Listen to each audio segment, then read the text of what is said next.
Al finalizar la guerra en 1945, los judíos europeos supervivientes comenzaron la búsqueda de familiares. Los padres buscaban a los niños dejados en conventos, orfanatos o con familias sustitutas. Los comités locales de judíos registraban a los vivos y contaban a los muertos.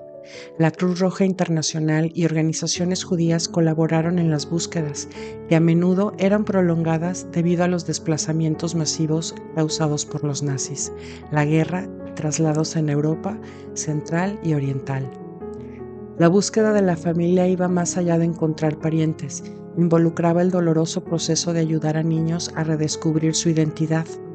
Muchos, ocultos desde bebés, no recordaban a sus padres biológicos ni sabían de sus orígenes judíos. Consideraban como única familia a sus salvadores. Por ello, cuando los hallaban sus familiares o las organizaciones judías, a menudo se mostraban recelosos o reacios al cambio. Cuando las distintas zonas fueron liberadas del régimen alemán, las organizaciones judías comenzaron a localizar a los sobrevivientes y reunir a las familias. En todos los lugares encontraban las consecuencias del Holocausto. En Lodz, Polonia, por ejemplo, los nazis habían reducido la población judía de antes de la guerra de más de 220.000 a menos de 1.000 habitantes. Después de la guerra, muchos padres judíos pasaban meses o años buscando a sus hijos ocultos. A veces los encontraban con sus salvadores originales y en otros casos recurrían a servicios de localización, anuncios en periódicos y registros de sobrevivientes. Con frecuencia, la búsqueda de familiares concluía en noticias trágicas sobre sus hijos, que habían desaparecido o habían sido asesinados, o con la ausencia de familiares vivos que pudieran reclamar a los niños.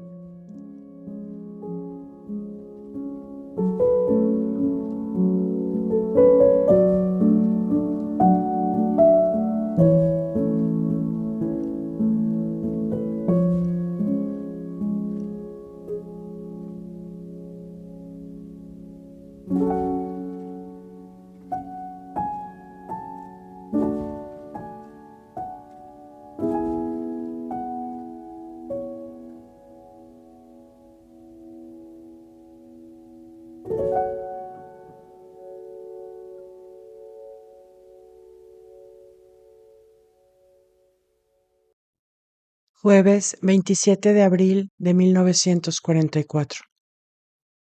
Querida Kitty, esta mañana la señora Van Damme ha estado malhumorada, quejándose sin cesar. Primero, sobre su resfrío. No tiene pastillas y está cansada de sonarse. Además, odia estos días nublados, la invasión que no llega, la ventana enmascarada, etc. Nos ha hecho reír de tal manera que ha terminado por reírse con nosotros. En este momento estoy leyendo El emperador Carlos V, escrito por un gran profesor de la Universidad de Gotinga.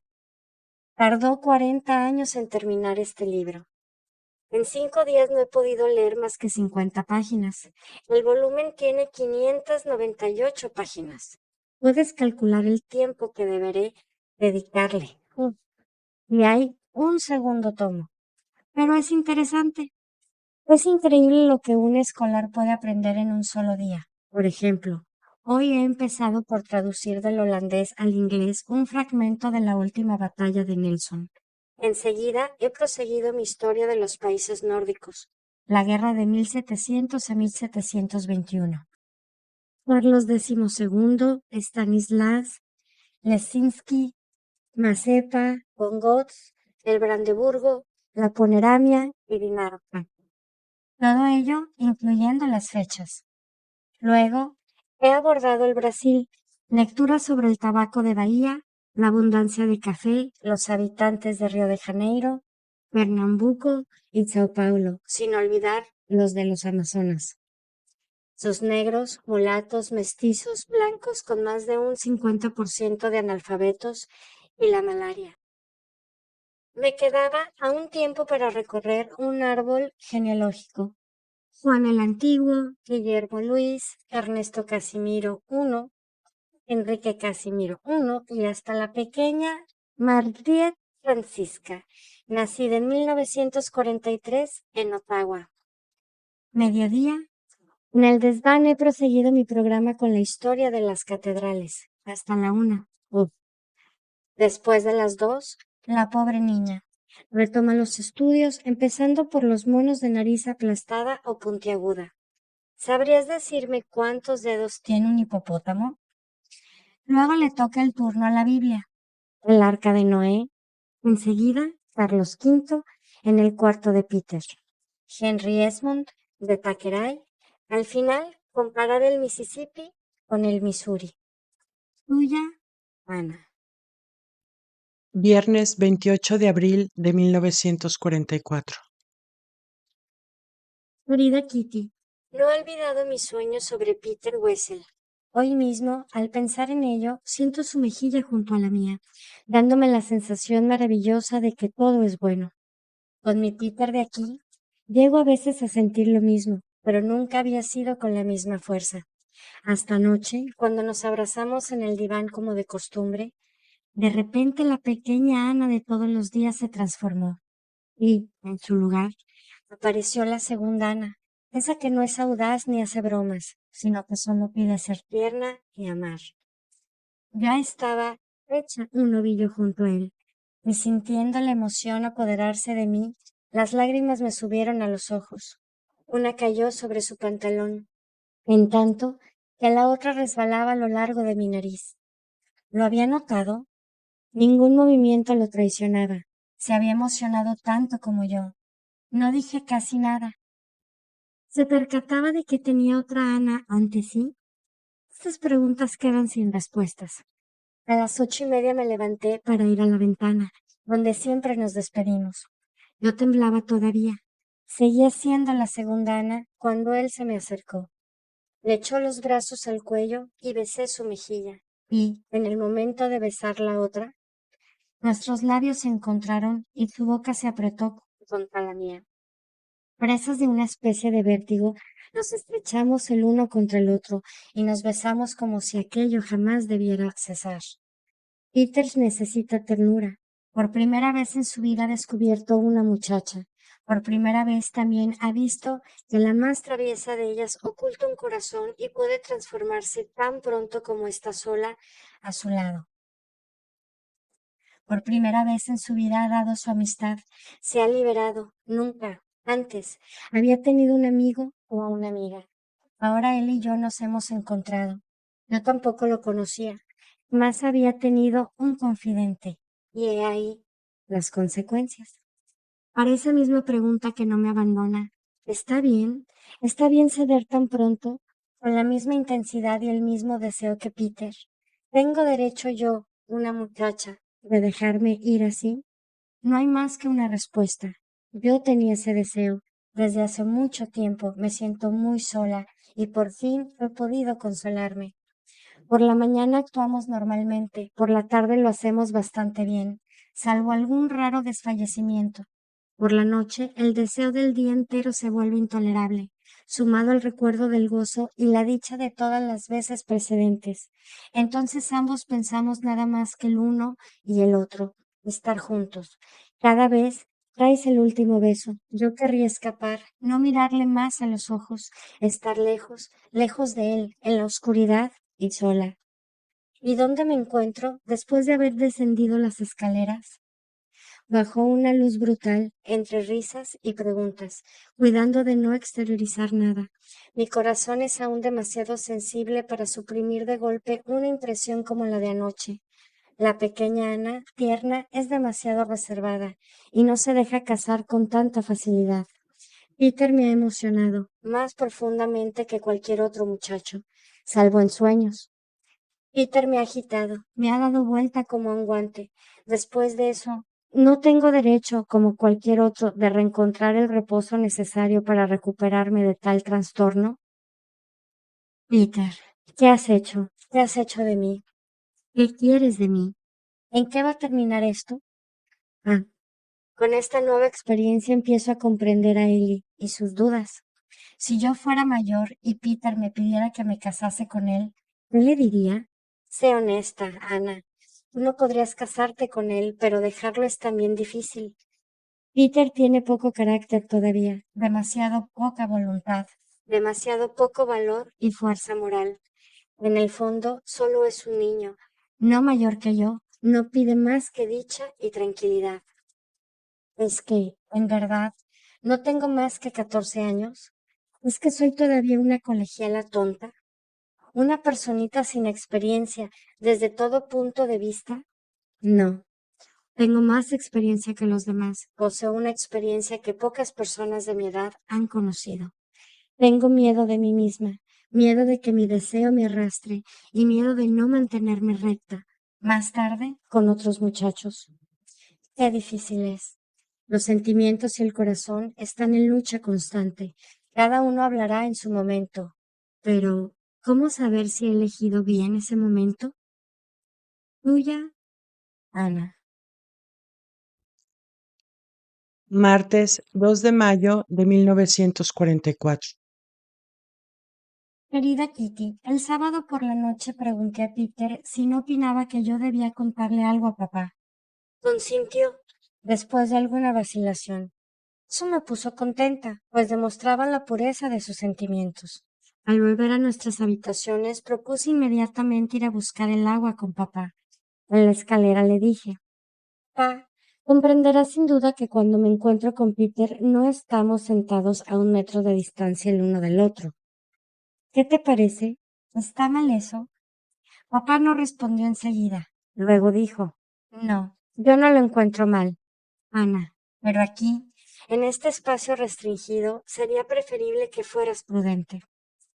Dijo algo más en ese sentido cuando subimos nuevamente. El domingo en la mañana me llamó para decirme, Ana, he reflexionado sobre todo lo que me has dicho. Me sentí algo alarmada. No me parece muy apropiado lo que ocurre, aquí en esta casa por lo menos. Yo les creí a ambos buenos camaradas. ¿Qué sucede? ¿Se ha enamorado Peter de ti? Nada de eso, en absoluto, contesté. Desde luego. Les comprendo muy bien a ambos, pero debe ser tú quien guarda distancia. No vayas tan a menudo a su cuarto, no lo alientes al extremo que luego debas arrepentirte. En estas cosas, el hombre es activo y la mujer más moderada. En la vida normal, cuando se circula libremente, es algo bien distinto. Estás forzada a ver a otros amigos y amigas, puedes alejarte por un tiempo, practicar deportes, hacer otras cosas, pero aquí puede suceder que quieres irte sin poder hacerlo. Si no me engaño, ustedes se ven en cada momento. Sé prudente, Ana, y no lo tomes demasiado en serio. No lo tomo en serio, papá, pero Peter es muy correcto y muy amable. Sí, pero no tiene mucho carácter. Se dejaría influir tan fácilmente por lo bueno como por lo malo. Espero que se mantendrá en lo primero, porque en realidad es un excelente muchacho. Seguimos charlando un poco y acordé con papá que él hablase también con Peter. El domingo por la tarde, en el desván, este me preguntó, ¿y, Ana, has hablado con tu padre? Sí, dije. Iba a contártelo. Papá no ve en nuestra amistad ningún mal, pero dice que aquí, donde estamos uno sobre otro, eso podría llevar fácilmente a cualquier equívoco. Quedó convenido entre nosotros, ¿verdad? Que nunca habría rozamientos. Yo tengo la firme intención de atenerme a eso. Yo también, Peter. Pero papá no sospechaba nada. Nos creía simplemente buenos camaradas. ¿Te parece que eso no es posible entre nosotros? Claro que sí. ¿Y tú? Yo también. Le dije a papá que tengo entera confianza en ti, porque es verdad, Peter. Tengo la misma confianza en ti que en papá. Te estimo lo mismo y no me engaño, ¿verdad? Espero que no. Yo creo en ti, Peter. Proseguí. Estoy segura de que tienes carácter y de que te abrirás paso en la vida. Hablamos de toda clase de cosas. Más tarde dije además, sé que cuando salgamos de aquí, tú ya no pensarás en mí. Él se exaltó. No es verdad, Ana. No. Tú no tienes ningún derecho a pensar eso de mí. Me llamaron. Papá le ha hablado. Peter me dijo hace un momento. Tu padre juzga que esta camadería puede muy bien terminar en amor, pero yo le he contestado que los dos cuidaríamos de eso. Papá ha vuelto a decirme que me aparte un poco y que espacie mis visitas al cuarto de Peter por la noche, pero no pienso hacerlo. He dicho que no solamente me gusta la compañía de Peter, sino que tengo confianza en él. Para probárselo, quiero reunirme con él. Si no, mi ausencia sería una prueba de desconfianza. Naturalmente lo hago. Entretanto, el drama Dussel también amainó. El sábado en la tarde, durante la comida, presentó sus disculpas en excelente holandés. Van Damme se comportó como un caballero.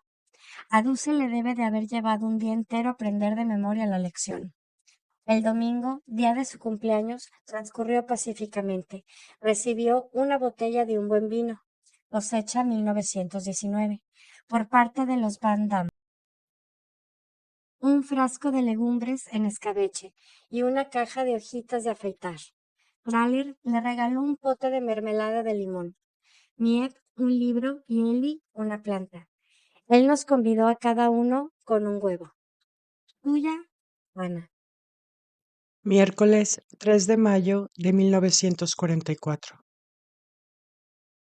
Querida Kitty, primero las noticias de la semana. La política está de vacaciones. Nada, absolutamente nada que señalar. Empiezo a convencerme de que habrá una invasión después de todo. Imposible dejar que los rusos se las arreglen solos. Por lo demás, ellos tampoco se mueven ya en este momento. El señor Copus vuelve a concurrir a la oficina todas las mañanas. Ha conseguido un nuevo somier para el diván de Peter, así que este tendrá que hacer un trabajo de tapicería, lo cual, lógicamente, no le entusiasma demasiado. ¿Te he dicho que nuestro Muffy ha desaparecido? Se esfumó sin dejar rastros, el jueves último. Hmm, Supongo que ya está en el cielo de los gatos, mientras un aficionado a la carne ha hecho de él un plato delicioso. Quizás alguna muchacha se adornará con su piel. Peter se ha sentido muy afectado. Desde el sábado almorzamos a las 11:30. Por economía, el desayuno solo consta de una taza de avena. Cuesta aún encontrar legumbres. Para el almuerzo tuvimos ensalada cocida podrida, ensalada cruda o cocida, espinacas. Ese es nuestro menú. No hay otra cosa, salvo las patatas podridas. Algo delicioso. No es menester mucha imaginación para comprender esta eterna letanía de la desesperación. ¿De qué sirve esta guerra? ¿Por qué los hombres no pueden vivir en paz?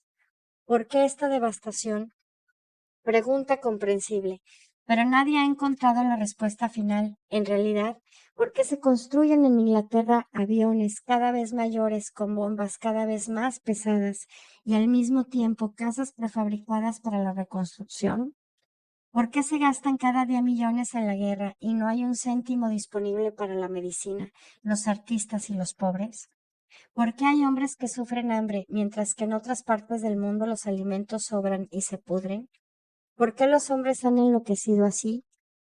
Jamás creeré que únicamente los poderosos, los gobernantes y los capitalistas son responsables de la guerra. No. El hombre de la calle también es responsable. Si no, los pueblos hace rato que se hubieran rebelado. Los hombres han nacido con el instinto de destruir, matar, asesinar y devorar, hasta que toda la humanidad, sin excepción, no sufra un enorme cambio. La guerra imperará, las construcciones, las tierras cultivadas serán nuevamente destruidas, y la humanidad no tendrá más que volver a empezar. A menudo me he sentido abatida, pero nunca me dejé llevar por la desesperación. Considero nuestra estada aquí como una aventura peligrosa que se torna romántica e interesante por el riesgo. Cada una de nuestras privaciones ha sido tratada humorísticamente en mi diario. Me he propuesto de una vez por todas llevar una vida diferente de las simples dueñas de la casa. Mis comienzos no están exentos de interés, son buenos y únicamente por eso puedo reírme de una situación cómica en los momentos de más grandes peligros. Soy joven, muchas de mis cualidades duermen todavía. Soy joven y lo suficientemente fuerte como para vivir esta gran aventura que forma parte de mí, y me niego a quejarme todo el santo día. He sido favorecida por una naturaleza dichosa, mi alegría y a mi fuerza. Cada día me veo crecer interiormente, siento que se aproxima la libertad, que la naturaleza es bella, percibo la bondad de cuantos me rodean. y experimento hasta qué punto esta aventura es interesante. ¿Por qué habría de desesperarme? Tuya, Ana. Viernes 5 de mayo de 1944. Querida Kitty, papi no está contento de mí.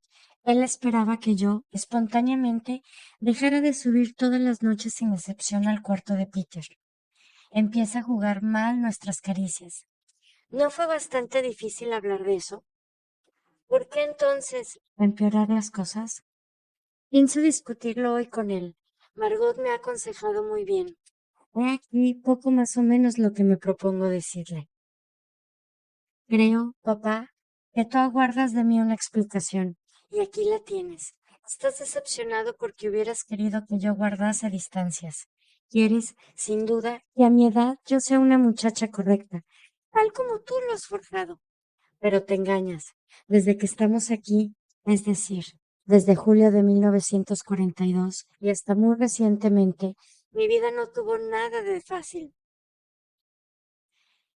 Si supieras cuántas lágrimas derramé de noche, qué desgraciada me sentía, completamente sola.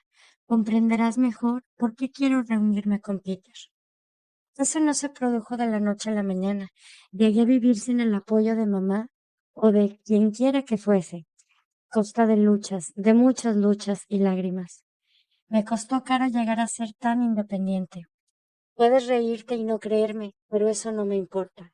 Tengo conciencia de haber crecido sola y no me siento en lo más íntimo responsable hacia ustedes.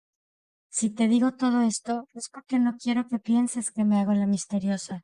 En cuanto a mis actos, me siento responsable conmigo misma. Cuando me debatía completamente sola, todos ustedes, y tú también, cerraron los ojos y se taparon los oídos. Nadie me ayudó. Al contrario, solo recibí regaños porque era demasiado revoltosa. Al llamar así la atención, pensaba callar mi pena, me obsesionaba silenciar esa voz interior. Durante más de un año y medio interpreté la comedia, día tras día, sin quejarme, sin apartarme de mi papel, sin desfallecer. Ahora la lucha ha terminado. He ganado, soy independiente de cuerpo y espíritu. Ya no necesito una madre. Me he vuelto fuerte a fuerza de luchar. Y ahora que tengo la certidumbre de haber superado las dificultades, quiero proseguir sola mi camino, el camino que me parece bueno. Tú no puedes, no debes considerarme como una niña de 14 años, porque todas estas miserias me han madurado.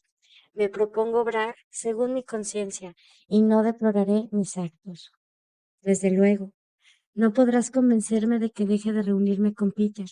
O me lo prohíbes por la fuerza o confías en mí en todo y para todo. Y me dejas en paz. Tuya, Ana. Sábado 6 de mayo de 1944. Querida Kitty, ayer, antes de cenar, puse en el bolsillo de papá una carta que contenía lo que ya te he explicado. Estuvo agitado toda la noche, según Margot. Pobre Pim, qué impresión debe de haberle causado su lectura. Es tan sensible. Advertí inmediatamente a Peter para que no le dijera ni le preguntase nada. Pim no ha tratado aún de discutir el incidente conmigo. ¿Lo considerará terminado? Todo marcha normalmente. Las noticias de lo que sucede en la calle son increíbles. 250 gramos de té cuestan 350 florines. Medio kilo de café, 80 florines. La mantequilla, 35. Cada huevo, 1,45. Se pagan 14 florines por 100 gramos de tabaco búlgaro. Todo el mundo trafica en el mercado negro. Los chicos que vagan por las calles siempre tienen algo que ofrecer. El muchacho del panadero nos ha conseguido unos hilitos de seda para surcir el precio de 0,90. El lechero se ocupa de falsas tarjetas de racionamiento y un empresario de pompas fúnebres negocia con el queso. Todos los días hay un asalto, un asesinato, un robo. Los agentes de policía participan en ellos como profesionales, pero todos quieren llenar sus estómagos de una u otra manera. Como está prohibido elevar los salarios, la gente se ve impelida al delito. La policía tiene bastante trabajo en buscar a las niñas perdidas diariamente. Desaparecen muchachas de 15, 16 y 17 años. Tuya, Ana. Domingo en la mañana, 7 de mayo de 1944. Querida Kitty, gran conversación con papá ayer en la noche. Yo lloré terriblemente y él lloró conmigo. ¿Sabes lo que me dijo Kitty? He recibido muchas cartas en mi vida, pero esta es la más hiriente de todas. Tú, Ana, tan querida siempre por tus padres, por unos padres que constantemente han estado dispuestos a defenderte y lo han hecho. ¿Tú pretendes no tener ninguna responsabilidad ante nosotros? ¿Pretendes que te abandonamos? ¿Que te dejamos sola? ¿Que no te hacemos justicia? No, Ana. Eres tú quien comete un gran error al ser así de injusta. Quizá no querrías decir eso, pero lo has escrito. No, Ana. Nosotros no merecemos semejante reproche. Ah, es terrible cometer tal error. Es la cosa más innoble que haya hecho en mi vida. Para que él me respetase, me empeciné en hablar de mis lágrimas y mi pesar con la presunción de una persona mayor. Ha tenido una gran pena, desde luego, pero acusar de esa manera al bueno de Pim, el que lo ha hecho todo por mí, sigue haciéndolo. Era más que innoble. Cuanto mejor si se me ha hecho salir de mi torre de marfil, si mi orgullo ha recibido un pequeño impacto, porque fui demasiado presuntuosa. Señorita Ana, lo que usted ha hecho está lejos de ser perfecto. Causar semejante pesar a alguien a quien se dice querer, e intencionalmente, por añadidura, no es más que una bajeza, una gran bajeza. Lo que más me avergüenza es cómo papá me ha perdonado. Va a quemar la carta y se ha vuelto tan amable conmigo que se creería que él es el culpable. No, Ana, tú tienes todavía mucho que aprender. En lugar de encarar a los demás y acusarlos, harías mejor en volver a empezar. He tenido mis penas, sí, pero todos los jóvenes de mi edad pasan por eso, ¿verdad? Yo interpretaba una comedia antes de tener conciencia de lo que me hacía. Me sentía sola, pero rara vez vencida. Hay que avergonzarse de eso y me avergüenzo terriblemente.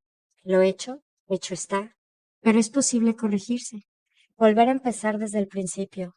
Quiero hacerlo y no debe de ser demasiado difícil, pues tengo a Peter.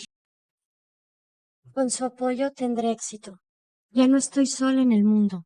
Él me quiere y yo lo quiero. Tengo mis libros, los cuentos que escribo y mi diario. No soy demasiado fea ni demasiado tonta. Poseo una alegría natural y buen carácter. Ese es, pues, mi propósito. Sí, Ana, has podido comprobar muy bien que tu carta era demasiado dura y un gran error. Y por si fuera poco, te sentías orgullosa de haberla escrito. Tomando ejemplo de papá, conseguiré enmendarme. Tuya, Ana. Lunes 8 de mayo de 1944. Querida Kiki, ¿he hablado alguna vez de nuestra familia? Creo que no. Y es una razón para empezar enseguida. Los padres de papá eran muy ricos.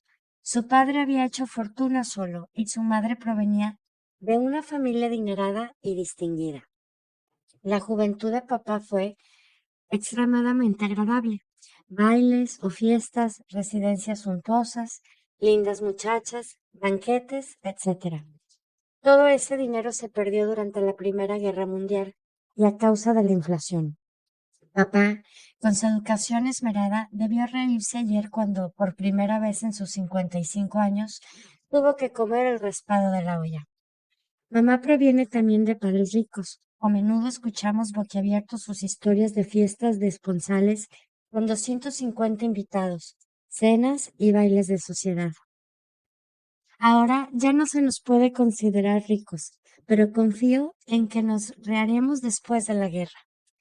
A diferencia de mamá y de Margot, te aseguro que no me contentaría con una pequeña vida restringida. Me gustaría pasar un año en París y otro en Londres para estudiar las lenguas y la historia del arte. Compara eso con lo que desea Margot, que aspira a ser matrón en Palestina. Tengo todavía llena la imaginación de hermosos vestidos y personas interesantes. Como ya te he dicho, querría ver algo de mundo, adquirir cierta experiencia. Para eso, un poco de dinero no vendría mal. Esta mañana Miep nos habló de una fiesta de compromiso a la que estuvo invitada. Tanto el novio como la novia pertenecen a familias adineradas. Resultó, pues, particularmente elegante.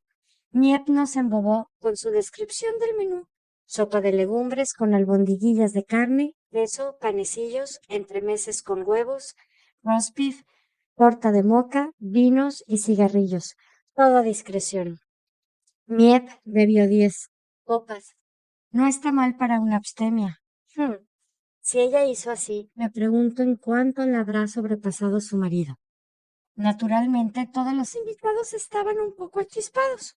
Entre ellos había 2 policías militares que fotografiaron a los novios. Se diría que Miep no puede olvidar un solo instante a sus protegidos clandestinos, sabiendo que ellos eran los buenos. Anotó inmediatamente el nombre y la dirección de esos hombres, por si alguna vez hubiera necesidad de ellos. Mientras escuchábamos sus relatos se nos hizo agua la boca. A nosotros, que nos contentamos para el desayuno con 2 cucharadas de sopa de avena y que tenemos el estómago vacío la mayor parte del tiempo por no comer más que espinacas medio cocidas y patatas podridas, ensalada cruda o cocida y nuevamente espinacas. Tal vez lleguemos a ser fuertes como Popeye, aunque de esto no tengo la menor prueba. Si Miep hubiera podido llevarnos a esa fiesta de compromiso, seguramente no habríamos dejado un solo panecillo a los otros invitados. Puedo decirte que estábamos literalmente pegados a ella, sacándole las palabras de la boca, como si nunca jamás hubiésemos oído hablar de cosas buenas y personas distinguidas. Y eso les ocurre a las nietas de un millonario. ¿Qué extrañas vueltas tiene la vida? Hmm. Tuya, Ana. Martes 9 de mayo de 1944. Querida Kitty, mi cuento Ellen, el hada madrina está terminado. Lo he pasado en limpio en un hermoso papel de cartas, con algunos adornos en tinta roja y lo he cosido todo. No queda mal, pero ¿no es demasiado poco para el cumpleaños de papá? No lo sé. Mamá y Margot han compuesto cada una felicitación en verso. Esta tarde el señor Clarence ha venido con la noticia de que la señora B, que antes trabajaba para ellos haciendo demostraciones, ha expresado el deseo de venir a comer su vianda a la oficina todos los días a las 2. ¿Comprendes? Ninguno de nuestros protectores podrá ya subir a nuestra casa. Las patatas ya no podrán sernos entregadas. El almuerzo de Eli quedará suprimido. El WC no será prohibido. No podremos movernos, etcétera. Nos hemos devanado los sesos todos para encontrar pretextos que la disuadieran de su proyecto. El señor Van Damme ha sugerido que se pusiera en su café un laxante energético. Ah, no, respondió el señor Copus, todo menos eso, porque no bajaría nunca del trono. ¿Del trono? Preguntó la señora. ¿Qué significa eso? ¿Puede emplearse siempre esa palabra? Volvió a inquirir con toda ingenuidad. ¡Qué esperanza! Repuso Eli, riendo. Si entra usted en una gran tienda y pregunta dónde queda el trono, nadie la comprenderá. Hace buen tiempo, Kitty, un tiempo espléndido. Ah, si pudiera salir. Suya, Ana. Miércoles 10 de mayo de 1944. Querida Kitty, anteayer en el desván, estando en nuestra lección de francés, oí de pronto que caía agua. Iba a preguntarle a Peter lo que era, cuando él ya había corrido a la buhardilla donde estaba la causa del desastre. Mochi, al encontrar la caja donde hace sus necesidades demasiado ocupada, utilizó el espacio adyacente, en tanto que Peter, con mano firme, quería poner al gato en el lugar indicado. Se produjo un estrépito, y el culpable, cuando hubo terminado, huyó por la escalera. Sin embargo, Mochi había tratado de utilizar en parte su recipiente con aserrín. Sus orines resbalaron de la buhardilla, por una rendija, al techo del desván, por desgracia, precisamente encima de las patatas. Y como el techo del desván no está provisto de pequeños agujeros, gotas amarillas cayeron sobre un montón de medias y algunos libros que se hallaban sobre la mesa. Yo me moría de risa, a tal punto el incidente resultaba cómico. Mochi metido debajo de una silla. Peter con el agua con cloro y un trapo. Y Van Damme calmando a todo el mundo. El desastre fue rápidamente remediado. pero nadie ignora que los orines de gato exhalan un hedor espantoso. No solo las papas de ayer nos dieron la prueba aflojante, sino que el aserrín que papá ha quemado lo demostró también. Tuya, Ana. Postdata. Ayer y esta noche nuestra bien amada reina se dirigió a su pueblo por radio. Dijo que se toma vacaciones con el fin de regresar a Holanda con nuevas fuerzas. Ha hablado de su retorno en un porvenir cercano, de liberación, de valor heroico y de pesadas cargas. Enseguida, un discurso del ministro Gerbrandy. Por último, un sacerdote ha implorado a Dios para que vele por los judíos y por todos cuantos se encuentren en los campos de concentración, en las cárceles y en Alemania. Viernes 12 de mayo de 1944. Querida Kitty, te parecerá extraño, pero estoy tan ocupada en este momento que me falta tiempo para terminar el trabajo que se me ha acumulado. ¿Quieres saber todo lo que tengo que hacer? Pues bien, mañana tendré que terminar la primera parte de Galileo Galilei, porque hay que devolver el libro a la biblioteca. Hasta ayer no lo empecé, pero conseguiré terminarlo. Para la semana próxima tengo que leer La Encrucijada de Palestina y el segundo tomo de Galileo. Ayer terminé la primera parte de la biografía de el emperador Carlos V y debo ordenar todas las notas y los árboles genealógicos. Tengo, además, las notas de otros libros. En total, 3 páginas extranjeras que pasan en limpio y que aprenderme de memoria. Está también mi colección de artistas de cine, que se ha vuelto un revoltijo y me es absolutamente necesario clasificarlas. Pero este caos me llevaría algunos días y me temo que tendrá aún que quedar abandonado a su suerte. Por el momento, pues la doctora Ana, como ya te dije, se siente desbordada. Tesco, Edipo, Orfeo y Hércules me aguardan. Esperan que mi cabeza se ponga en orden, porque sus acciones se han introducido en ella como un tejido de hilos embrollados y multicolores. Mirón y Fidías también tienen necesidad urgente de ser tratados, pues si no corren el riesgo de desaparecer del cuadro. Pasa lo mismo, por ejemplo, con la guerra de los 7 años y la de los 9 años. Es para mí una confusión inextricable. ¿Cómo hacer con una memoria tan desdichada como la mía? Prefiero no pensar en lo que será cuando tenga 80 años. Y me olvido de la Biblia. Me pregunto cuánto tiempo tardaré en llegar a Susana en el baño. ¿Y qué quieren decir con los pecados de Sodoma y Gomorra? ¿Qué de preguntas y qué de cosas para aprender? He abandonado completamente a Liselot von der Platz. Ya ves, que me siento desbordada. Ahora, otra cosa. Ya sabes desde ese tiempo cuál es mi mayor anhelo. Llegar un día a ser periodista y más tarde escritora célebre. ¿Seré capaz de concretar mi ambición o es mi manía de grandeza? Habrá que verlo, pero hasta aquí los temas no me faltan. En todo caso, después de la guerra, querría publicar una novela sobre el anexo. No sé si lo conseguiré, pero mi diario me servirá de documento. Además del anexo, se me han ocurrido otros temas. Ya te hablaré de ello largamente, cuando hayan cobrado forma. Tuya, Ana. Sábado 13 de mayo de 1944. Mi muy querida Kitty, ayer por fin fue el cumpleaños de papá, coincidiendo con sus 19 años de matrimonio. La sirvienta no estaba en la oficina y el sol brillaba como no lo había hecho todavía en 1944. Nuestro castaño está todo florecido, de arriba abajo, sus ramas pesadamente cargadas de hojas, y mucho más hermoso que el año pasado. Opus ha regalado a papá una biografía de Linneo, Kraler y un libro sobre la naturaleza. Buffel, Ámsterdam bajo el agua. Van Damme se ha presentado con una enorme caja adornada con una envoltura muy artística que contenía 3 huevos, una botella de cerveza, una botella de yogur y una corbata verde. Al lado de esto, nuestro tarro de dulce pareció insignificante. Mis rosas huelen deliciosamente y los claveles de Miep y Eli, aunque sin aroma, son muy bonitos. Im ha sido muy agasajado. Se hicieron traer 50 tortitas, exquisitas, maravillosas. Papá ha obsequiado bizcochos, cerveza a los caballeros y yogur a las damas. Todo el mundo ha disfrutado. Tuya, Ana. Viernes 19 de mayo de 1944.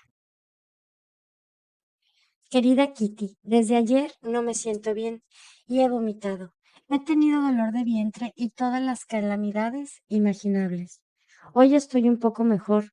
Tengo mucha hambre, pero prefiero abstenerme de porotos esta noche. Todo sigue bien entre Peter y yo. El pobre muchacho necesita mucho más que yo. Un poco de ternura. Se ruboriza aún cada vez que nos besamos al despedirnos por la noche. Y nunca deja de mendigar otro beso. ¿Seré yo lo bastante buena para consolarlo de la pérdida de Muffy? Hmm, eso no importa, porque él es muy dichoso desde que sabe que alguien lo quiere. Después de mi difícil conquista, domino un poco la situación, pero no hay que pensar que mi amor haya disminuido. Peter es un encanto, pero en lo que se refiere a mis sentimientos más profundos, me he cerrado nuevamente. Si él quiere romper la armadura una vez más, necesitará una lanza mucho más fuerte. Tuya, Ana. Sábado 20 de mayo de 1944. Querida Kitty, anoche, al volver del cuarto de Peter y entrar en casa, vi el florero de los claveles por el suelo, a mamá de rodillas con un trapo y a Margot tratando de pescar mis papeles. ¿Qué sucede? Pregunté con aprensión, y sin esperar respuesta comencé a apreciar el daño. Mi carpeta de árboles genealógicos, mis cuadernos, mis libros, todo flotaba. Estuve a punto de llorar y tan conmovida que hablé a tontas y a locas, no recuerdo qué dije. Pero Margot me ha repetido exageración, tales como irrevocablemente perdido, espantoso, horrible, irreparable. Mi Dios sabe cuántas cosas más. Papá se echó a reír así como Margot y mamá, pero yo tenía lágrimas en los ojos, viendo perdido todo mi trabajo y mis minuciosas notas. El daño irreparable, visto de cerca, no era tan grave. En el desván despegué cuidadosamente todos los papeles y los colgué a secar. Viéndolos, yo también solté la risa. María de Medicis tendía el hilo de Carlos V y Guillermo de Orange al lado de María Antonieta, lo que hizo decir a Van Damme, Schande. Confié a Peter el cuidado de mis papelotes y volví a bajar las escaleras. ¿Cuáles son los libros estropeados? Pregunté a Margot que los estaba examinando. El de álgebra, respondió ella. Acudí enseguida para ver, pero lamento decir que ni mi libro de álgebra estaba en mal estado. Nunca he detestado tanto un libro como ese mamotreto. En la primera hoja figuran los nombres de por lo menos 20 propietarios precedentes. Está viejo, amarillento, cubierto de garabatos y de correcciones. Un día, cuando esté de muy mal humor, haré trizas ese detestable volumen. Tuya, Ana. Lunes 22 de mayo de 1944. Querida Kitty, papá perdió. El 12 de mayo, su apuesta con la señora Van Damme, a quien ha entregado 5 tarros de yogur.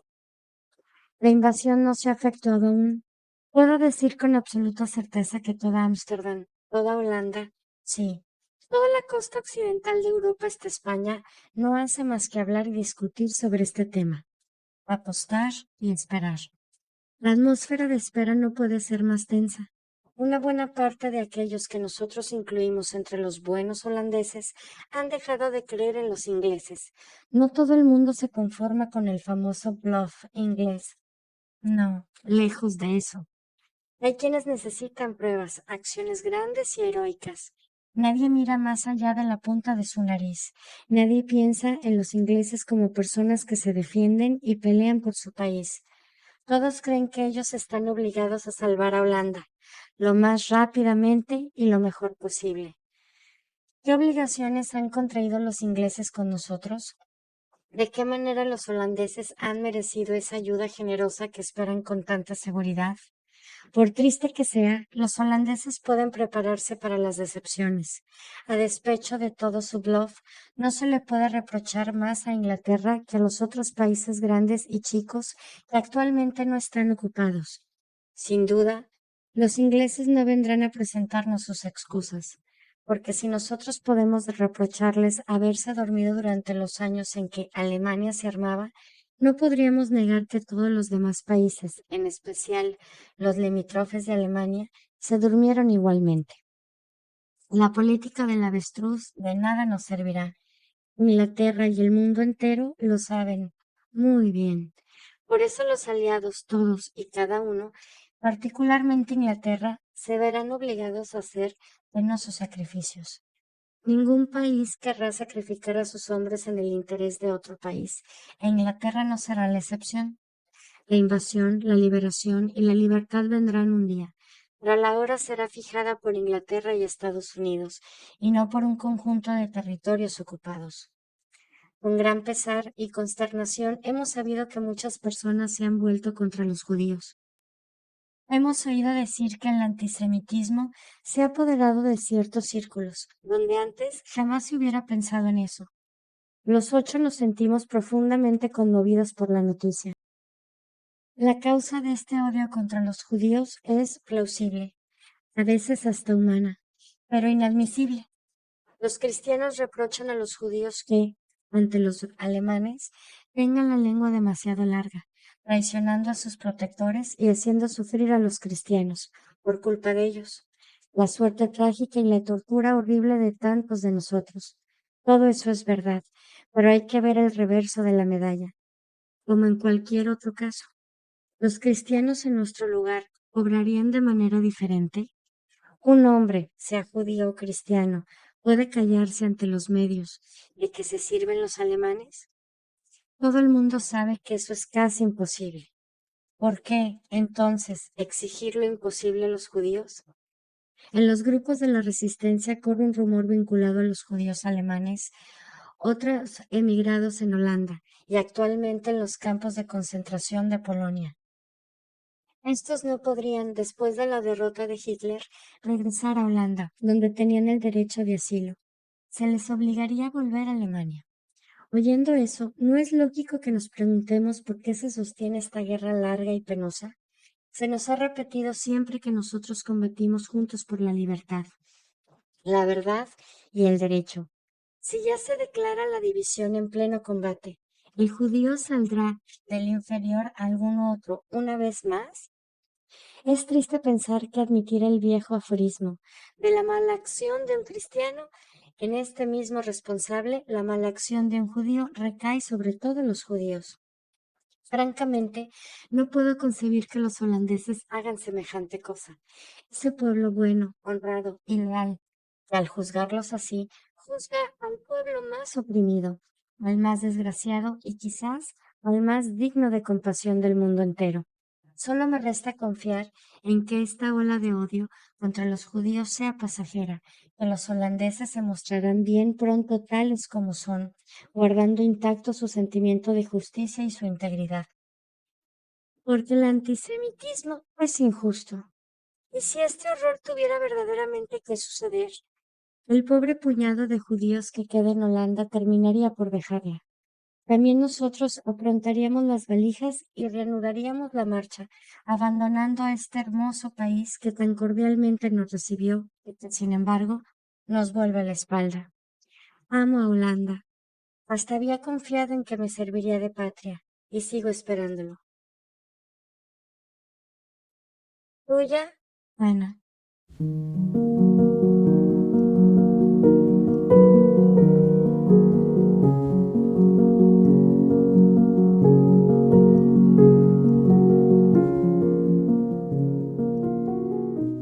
En cientos de casos, los salvadores se negaban a entregar los niños ocultos a sus familias o a organizaciones judías. Algunos exigían que se rescatara a los niños con una remuneración financiera. Otros se habían apegado a los niños y no querían entregarlos. En casos más complejos, los tribunales tenían que decidir a quién darle la custodia del niño. Algunos salvadores desobedecían las decisiones de los tribunales y ocultaban a los niños por segunda vez. El futuro de miles de niños huérfanos judíos se volvió urgente. En los Países Bajos, más de la mitad de los 4.000 a 6.000 sobrevivientes fueron declarados niños adoptivos de la guerra y puestos bajo custodia estatal. La mayoría volvió con familiares sobrevivientes o a una organización judía, pero más de 300 fueron entregados a familias no judías. Inmediatamente después de la guerra, los sobrevivientes del Holocausto comenzaron a documentar los crímenes nazis contra el pueblo judío, registrar sus experiencias y recordar a quienes murieron. Esto implicaba regresar al pasado reciente. En 1948, las organizaciones judías en Polonia, Hungría y Alemania habían compilado más de 10.000 testimonios escritos. Cientos de niños ocultos narraron el dolor de sobrevivir. Muchos intentaron recuperar un pasado robado por los nazis, familias que no conocían, nombres de nacimiento y hasta descubrir su identidad judía. Al explorar sus vidas anteriores, estos sobrevivientes recuerdan a sus padres, a sus salvadores y un tiempo que casi los destruyó.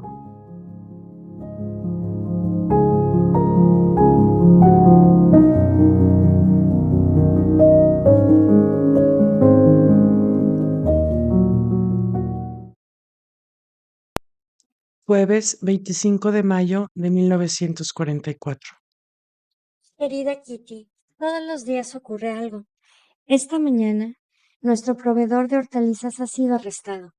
Tenía 2 judíos en su casa. Es un golpe terrible para nosotros, no solo porque 2 pobres judíos más se hallan al borde del abismo, sino porque el proveedor se encuentra también en el mismo trance. El mundo está trastornado. Las personas decentes son enviadas a los campos de concentración, a las prisiones, o todavía tiemblan en las células solitarias, en tanto que la gentuza que se queda aquí gobierna jóvenes y viejos, ricos y pobres. Uno se deja atrapar por el mercado negro, otro por haber albergado a judíos o a rebeldes, quienes no están en contacto con los nazis, no pueden saber lo que pasará mañana. ¿Cómo vamos a extrañar a nuestro proveedor de hortalizas? Miep y Eli no podrán encargarse de semejantes bolsas de patatas sin llamar la atención. Lo único que nos queda por hacer es comer menos. Te cuento. ¿Cómo vamos a arreglarnos? Nos será divertido. Mamá ha propuesto que suprimamos el desayuno, comer la avena en el almuerzo y papas saltadas por la noche. Y 1 o 2 veces por semana, como máximo, verduras o ensalada. Eso significa el hambre, pero todas estas privaciones no son nada comparadas con el horror de ser descubiertos. Tuya, Ana. Viernes 26 de mayo de 1944.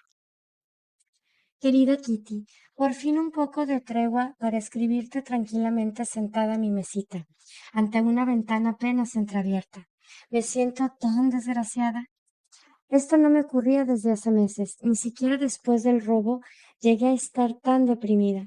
Por una parte, el proveedor de hortalizas, el problema de los judíos, la invasión que se hace esperar, la mala alimentación, los nervios, la atmósfera deprimente, mi decepción con respecto a Peter y, por otra parte, historias como para soñar. El noviazgo de Eli, recepción el día de Pentecostés, flores, etcétera. Luego, el cumpleaños de Kraler, dulces, salidas a los cabarets, cine y conciertos. Esta diferencia, este enorme contraste. Un día nos reímos del lado cómico de lo que estamos viviendo, otro, es decir, la mayor parte del tiempo, temblamos de miedo. La ansiedad, la espera y la desesperación son visibles en cada rostro. Miep y Kraler son los que cargan el mayor peso en la ayuda que se nos presta. Miep interrumpida en su trabajo y Kraler anonadado a la larga por la gran responsabilidad que se ha contraído. Se mantiene un dueño de sus nervios demasiado tensos, pero hay momentos en que apenas si logra pronunciar una palabra. Copus y Ellie, aún ocupándose bien y hasta muy bien de nosotros, tienen sin embargo un mayor respiro, algunas horas de ausencia, un día, a veces 2 días, que les permiten olvidarse del anexo.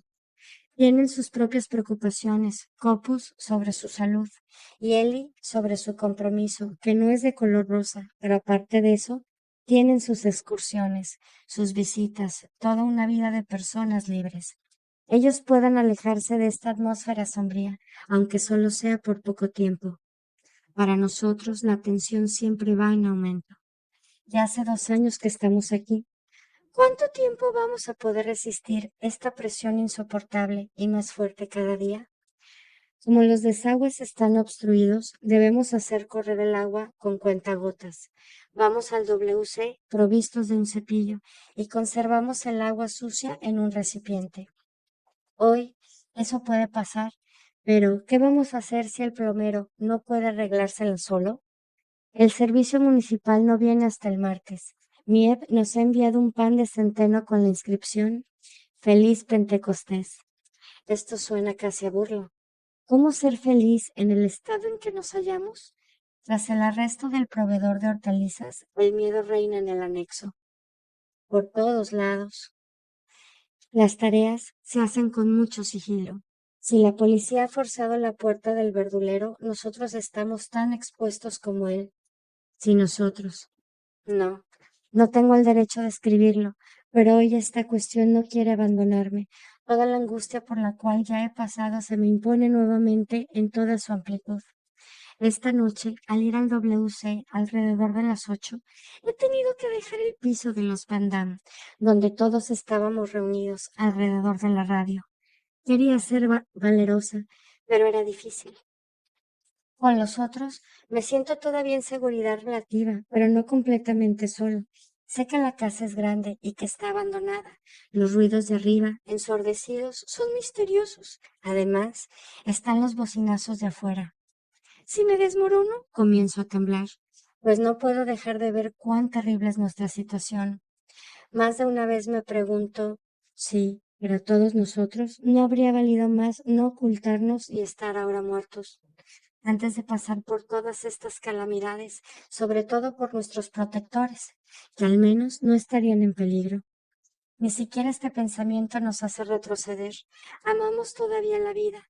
No hemos olvidado la voz de la naturaleza, a pesar de todo. Que algo acontezca, bien, pronto, que lleguen las bombas si es necesario, porque ellas no podrían aplastarnos más que esta inquietud. Que llegue el fin, aunque sea duro, al menos sabremos si, en última instancia, debemos vencer o perecer. Tuya, Ana. Miércoles 31 de mayo de 1944.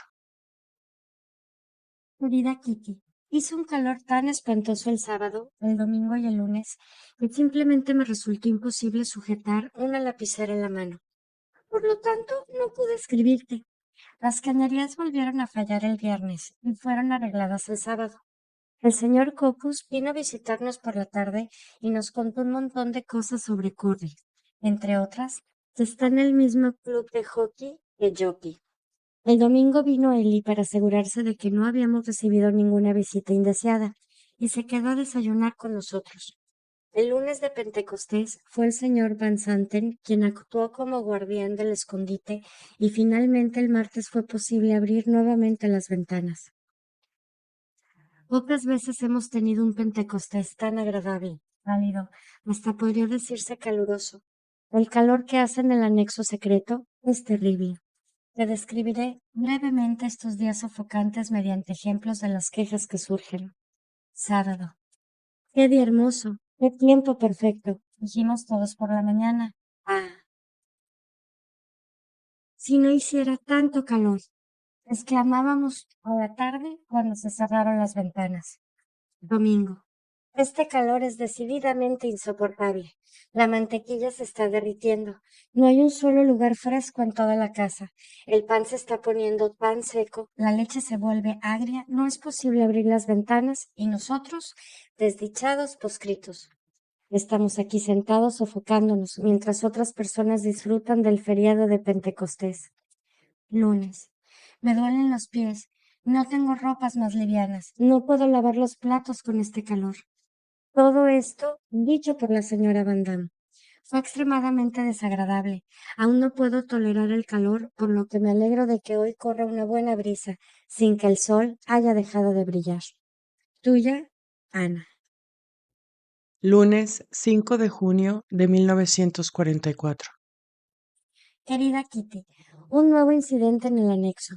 Los Frank han reñido con Dussel por una gran insignificancia, la partición de mantequilla. Gran amistad entre este último y la señora Van Damme. Besitos y sonrisas de miel. Dussel comienza a sentir las inquietudes de la primavera. Roma ha sido tomada por el quinto ejército, sin devastación ni bombardeos. Pocas verduras, pocas patatas. Mal tiempo. El paso de Calais y la costa francesa están constantemente bajo las bombas. Tuya, Ana. Martes 6 de junio de 1944. Querida Kitty, hoy es el día D, ha dicho la BBC a mediodía y con razón. This is the day. La invasión ha comenzado. Esta mañana, a las 8, la BBC anunció el bombardeo en gran escala de Calais, Bolonia, El Havre y Cherburgo, y también del paso de Calais. Medidas de precaución para los territorios ocupados. Todos los habitantes en la zona que se extiende a 35 kilómetros de la costa están expuestos a los bombardeos. De ser posible, los aviones ingleses lanzarán volantes una hora antes. Según la transmisión alemana, tropas inglesas habrían aterrizado con paracaídas en las costas francesas. Combate entre los buques de desembarco y la marina alemana, según la BBC. Conjeturas en el anexo. Desde las 9 durante el desayuno, se trata de una invasión tentativa, como la de Dieppe, hace 2 años.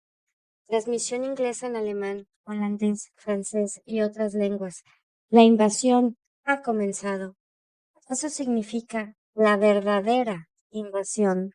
Transmisión inglesa en lengua alemana a las 11. Discurso del comandante en jefe, el general Dwight Eisenhower. A mediodía, en lengua inglesa. Hoy es el día de. El general Eisenhower dijo al pueblo francés, Still fighting will come now, but after this the victory, the year 1944, is the year of complete victory. Good luck.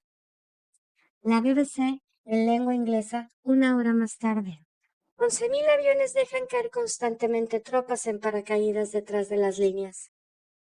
4.000 navíos, más pequeñas embarcaciones, aseguran el servicio constante del transporte de tropas y de material entre Cherburgo y El Havre. Las operaciones de las tropas inglesas y norteamericanas han empezado. Discursos de Gerbrandy, el primer ministro de Bélgica, el rey Haakon de Noruega, de Gaulle para Francia, el rey de Inglaterra, sin olvidar el de Churchill. El anexo es un volcán en erupción. Se acerca de veras esa libertad tan largamente esperada, esa libertad de la que tanto se ha hablado. ¿No es demasiado hermosa, parecida a un cuento de hadas para que se transforme en realidad? Este año, 1944, ¿va a darnos la victoria? Aún no lo sabemos, pero la esperanza nos hace renacer, nos devuelve el valor, nos restituye las fuerzas, porque va a ser necesario soportar valerosamente muchas angustias, privaciones y sufrimientos. Se trata de permanecer tranquilos y de resistir. A partir de ahora, y más que nunca, tendremos que hundirnos las uñas en la carne antes de gritar.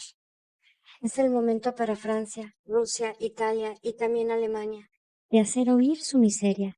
En cuanto a nosotros, aún no tenemos ese derecho. Ah, Kitty, lo más hermoso de la invasión es la idea de que podré reunirme con mis amigos. Después de haber tenido el cuchillo en la garganta, de haber estado durante tanto tiempo oprimidos por esos horribles alemanes, no podemos menos que sentirnos rebosantes de confianza, al pensar en la salvación y en los amigos. Ya no se trata de judíos, ahora se trata de toda Holanda y de toda Europa ocupada. Margot dice que quizá yo no pueda ir a la escuela en septiembre o en octubre. Tuya, Ana. Postdata, te mantendré informada de las últimas noticias. En la noche y en la mañana siguiente, los aliados lanzaron maniquís llenos de explosivos tras las líneas alemanas. También grandes contingentes de paracaidistas, pintados de negro como medio de camuflaje. A las 7 de la mañana arribaron las primeras lanchas de desembarco. Por la noche se habían lanzado 5 millones de kilos de bombas sobre ese sector costero. Hoy actuaron 20.000 aviones. Al producirse el desembarco mismo, las baterías alemanas ya estaban definitivamente silenciadas. Se logró construir una pequeña cabeza de puente. Todo va bien, a pesar de lo malo del tiempo. El ejército aliado y los pueblos ocupados Son One Will and One Hope. Viernes 9 de junio de 1944. Querida Kitty, la invasión sigue viento en popa. Los aliados están en Bayeux, un pequeño puerto de la costa francesa, y se lucha por Caen. El objetivo estratégico consiste en rodear la aislada Cherburgo. Todas las noches, las transmisiones de los corresponsales de guerra hablan de las dificultades, el valor y el entusiasmo del ejército, citando ejemplos de los más increíbles. Algunos heridos, de regreso en Inglaterra, han hablado también ante el micrófono. La RAF no irrumpe sus vuelos, pese al mal tiempo. Hemos sabido por la BBC que Churchill quería participar con sus hombres en el desembarco, pero tuvo que abandonar su proyecto por consejo de Eisenhower y otros generales. Qué coraje para un anciano que debe de tener cerca de 70 años. Aquí nos hemos repuesto un poco de la emoción, pero confiamos en que la guerra termine antes de fin de año. Ya es hora. La señora Van Damme nos aburre con sus tonterías, ahora que no puede volvernos locos con el tema de la invasión. La emprende con el mal tiempo todo el santo día. Habría que meterla en una tina llena de agua fría. Todos los habitantes del anexo, excepto Van Damme y Peter, han leído la trilogía Rapsodia húngara, que trata sobre la vida del compositor, músico, eximio y niño prodigio que fue Franz Liszt. Es un libro muy interesante, pero opino que en él se habla demasiado de mujeres. En su tiempo, Liszt fue no solo el más grande y famoso pianista, sino también el mayor Don Juan, hasta la edad de 70 años. Vivió con la duquesa Marie Becolt, la princesa Carolina Saint, Wittgenstein, la bailarina Lola Montez, la pianista Agnes Quinsworth, la pianista Sophie Mentor, la princesa Olga Janina, la baronesa Olga Bellendorf, la actriz Lila, no sé cuántas más, etcétera. La lista es interminable. Las partes del libro que tratan sobre música y arte son mucho más interesantes. Se menciona a Schumann, Clara, Wieck, Héctor Berlioz, Johannes Brahms, Beethoven, Wachis, Richard Wagner, Hans von Bülow, Anton Rubinstein, Frédéric Chopin, Victor Hugo, Honoré de Balzac, Hiller, Hummel, Czerny, Rossini, Cherubin, Pagani, Mendelssohn, etc. Lizzi era personalmente un hombre agradable, muy generoso y modesto en lo que respecta a sí mismo, aunque en extremo vano. Ayudaba a todo el mundo, su arte lo era todo para él. Le enloquecían el coñac y las mujeres, no podía soportar las lágrimas, era un caballero, jamás se hubiera negado a hacer un favor a nadie, le importaba poco el dinero y era partidario de la libertad religiosa y política. Tuya, Ana. Martes 13 de junio de 1944. Querida Kitty, mi cumpleaños ha pasado de nuevo. Tengo 15 años ya.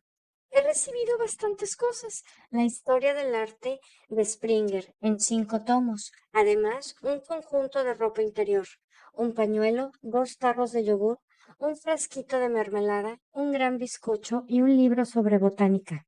De papá y mamá. Un brazalete doble de Margot, un libro de Van Damme, caramelos de Dussel, bombones y cuadernos de Miep y Eli.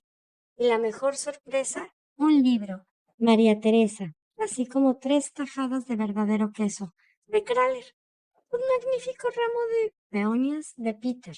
Pobre muchacho, se ha esforzado tanto por encontrar algo, pero sin ningún resultado. Las noticias, las tormentas, los torrentes de lluvia y el mar desencadenado. Churchill, Smuts, Eisenhower y Arnold visitaron ayer en Francia los pueblos conquistados y liberados por los ingleses. Churchill hizo la travesía con un torpedero que hostigó la costa. Hay que creer que ese hombre, como tantos otros, desconoce el miedo. Es envidiable. Desde el anexo no podemos pulsar la moral de los holandeses. No cabe duda de que la gente se alegra de haber visto a la índole Inglaterra arremangarse por fin. Todos los holandeses que todavía osan hablar despectivamente de los ingleses, que siguen calumniando a Inglaterra y a su gobierno de viejos señores, llamándoles cobardes, aun cuando odian a los alemanes, merecen una buena sacudida. Tal vez eso les devuelva el sentido. Hacía 2 meses que no tenía la menstruación, pero finalmente todo recomenzó el sábado. A pesar de la molestia que significa, me alegro. Tuya, Ana. Miércoles 4 de junio de 1944. Querida Kitty, anhelos, deseos, pensamientos, acusaciones y reproches asaltan mi cerebro como un ejército de fantasmas. No soy en realidad tan presumida como imaginan los demás. Conozco mis innumerables defectos mejor que cualquiera, pero he ahí la diferencia. Sé que tengo la firme voluntad de enmendarme y de llegar a ello, pues ya compruebo un progreso sensible. Entonces, ¿cómo es posible que todo el mundo siga encontrándome presuntuosa y tan poco modesta? ¿Soy en verdad tan presuntuosa? ¿Lo soy realmente? ¿O acaso lo son los otros? Esto no conduce a nada, lo comprendo, pero no voy a tachar la última frase, por extraña que sea. La señora Van Damme, mi principal acusadora, es conocida por su falta de inteligencia y, puedo decirlo con toda tranquilidad, por su estupidez. La mayoría de las veces, los tontos no pueden soportar a alguien más inteligente o más despierto que ellos. La señora me juzga tonta porque soy más veloz que ella para comprender las cosas. Juzga que adolezco de inmodestia porque ella adolece mucho más y encuentra mis vestidos demasiado cortos porque los suyos son más cortos aún. Asimismo, me juzga presuntuosa porque ella es de eso 2 veces más culpable que yo al hablar de cosas de las que no tiene ninguna noción. Mas he aquí uno de mis proverbios predilectos. Hay algo de verdad en cada reproche, y estoy dispuesta a admitir que soy presuntuosa. Ahora bien, no tengo muy buen carácter y te aseguro que nadie me regaña y me critica tanto como yo misma. Entonces, si mamá agrega a ellos sus buenos consejos, las prédicas se acumulan y se tornan a tal punto insoportables que, desesperando de no poder nunca salir de eso, me vuelvo insolente y me pongo a contradecirla. Recurro al mismo estribillo. Nadie intenta comprenderme. Esta idea es tan clave en mí y por discutible que pueda parecer, hay, a pesar de todo, una brizna de verdad en esto también. Las acusaciones que me dirijo a mí misma cobran a menudo tales proporciones que siento sed de una voz reconfortante que se interese un poco por lo que pasa en mí. Por mucho que busque, todavía no he encontrado esa voz. Yo sé que esto te hace pensar en Peter, ¿verdad, Kitty? De acuerdo. Peter me quiere. No como enamorado, sino como amigo. Su devoción aumenta con los días. Sin embargo, no comprendo qué nos detiene a los dos. Hay algo misterioso que nos separa. A veces pienso que el deseo irresistible que me impelía hacia él era exagerado. Pero eso no puede ser verdad, porque si me ocurre no reunirme con él por 2 días seguidos, mi deseo se vuelve más fuerte que nunca. Peter es bueno y amable, mas no puedo negar que me decepciona en muchas cosas. Le reprocho, sobre todo, que reniegue de su religión. Sus conversaciones sobre la alimentación y otras cosas que me desagradan han revelado varias divergencias entre nosotros. Pero sigo persuadida de que mantendremos nuestro propósito de no regañar nunca. A Peter le gusta la paz, es tolerante y muy indulgente. No permitiría a su madre que le dijera todas las cosas que acepta de mí y hace denodados esfuerzos por mantener sus cosas en orden. Sin embargo, continúa guardando para sí sus sentimientos más íntimos. ¿Por qué nunca me dejé entreverlos? Tu naturaleza es mucho más cerrada que la mía, es verdad, pero hasta las naturalezas más reacias sienten en un momento dado la necesidad irresistible de liberarse, tanto y más que las otras, que yo he experimentado. Ambos hemos pasado en el anexo los años en que uno se forma. Hablamos y volvemos a hablar siempre del porvenir, del pasado y del presente. Pero como hoy te dije, parecía faltarme lo esencial, y sé que está ahí. Tuya, Ana. Jueves 15 de junio de 1944. Querida Kitty, es posible que sea la nostalgia del aire libre, después de estar privada de él por tanto tiempo, pero ahora añoro más que nunca a la naturaleza. Recuerdo todavía muy bien que antes nunca me sentí tan fascinada por un cielo azul deslumbrante, por el canto de los pájaros, por el claro de luna, por las plantas y las flores. Aquí he cambiado. El día de Pentecostés, por ejemplo, cuando hacía tanto calor, permanecí despierta hasta las 11:30 para mirar completamente sola, por una vez, la luna a través de la ventana abierta. Este sacrificio no sirvió de nada, pues la luna brillaba con luz demasiado fuerte para que yo me arriesgase a abrir la ventana. En otra ocasión, hace varios meses de eso, había subido por casualidad al cuarto de los Van Damme una noche en que su ventana estaba abierta. No los dejé antes de que lo cerraran. Noche sombría y lluviosa, tormenta y nubes fugitivas. Por primera vez, desde hace un año, frente a frente con la noche. Me hallaba bajo el imperio de su hechizo. Después de eso, mi deseo de revivir un momento semejante sobrepasaba mi miedo a los ladrones, a las ratas y a la oscuridad. Una vez bajé completamente sola para mirar por la ventana de la oficina privada y por la de la cocina. Muchas personas encuentran bella la naturaleza, muchos pasan de noche en el campo. Quienes están en cárceles y hospitales aguardan el día en que podrán gozar de nuevo del aire libre. Pero hay pocos que están como nosotros, encontrados y aislados con su nostalgia de lo que es accesible tanto a pobres como a ricos. Mirar el cielo, las nubes, la luna y las estrellas me apacigua y me restituye la esperanza. No se trata, en verdad, de imaginación. Es un remedio mucho mejor que la valeriana y el bromuro. La naturaleza me hace humilde y me prepara a soportar todos los golpes con valor. Excepto raras ocasiones, me ha tocado la desdicha de mirar a través de vidrios sucios y visillos cargados de polvo. Mi gozo se desvanece, pues la naturaleza es la única cosa que no tolera ser deformada. Tuya, Ana. Viernes 16 de junio de 1944.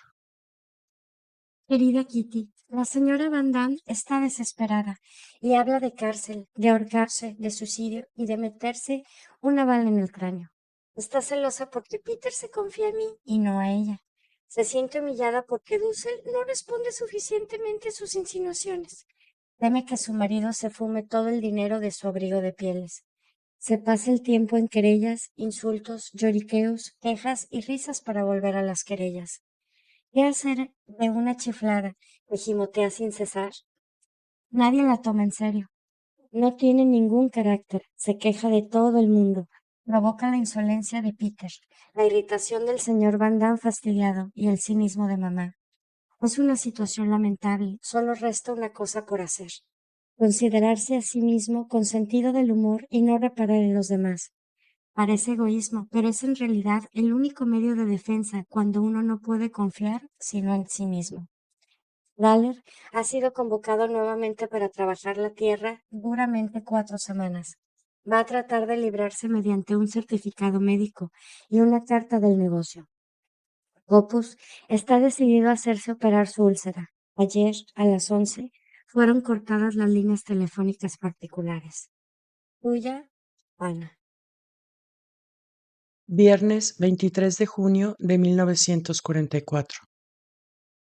Querida Kitty, nada especial que señalar. Los ingleses han iniciado la gran ofensiva sobre Cherburgo. Kim y Van Damme están seguros de nuestra liberación para antes del 10 de octubre. Los rusos toman parte en las operaciones. Ayer comenzaron la ofensiva sobre Witebsk, exactamente 3 años después del ataque alemán. Ya casi no nos quedan patatas. En lo futuro las contaremos para que cada uno sepa la parte que le corresponde. Tuya, Ana. Martes 27 de junio de 1944. Mi muy querida Kitty, la moral se ha elevado. Todo marchó muy bien. Cherburgo, Witebsk y Slovin han caído hoy. Numerosos prisioneros. Gran botín. Los ingleses pueden ahora desembarcar lo que quieran, material y todo, porque cuentan con un puerto. Tienen todo el contentín, 3 semanas después de iniciada la invasión. Qué resultado inaudito.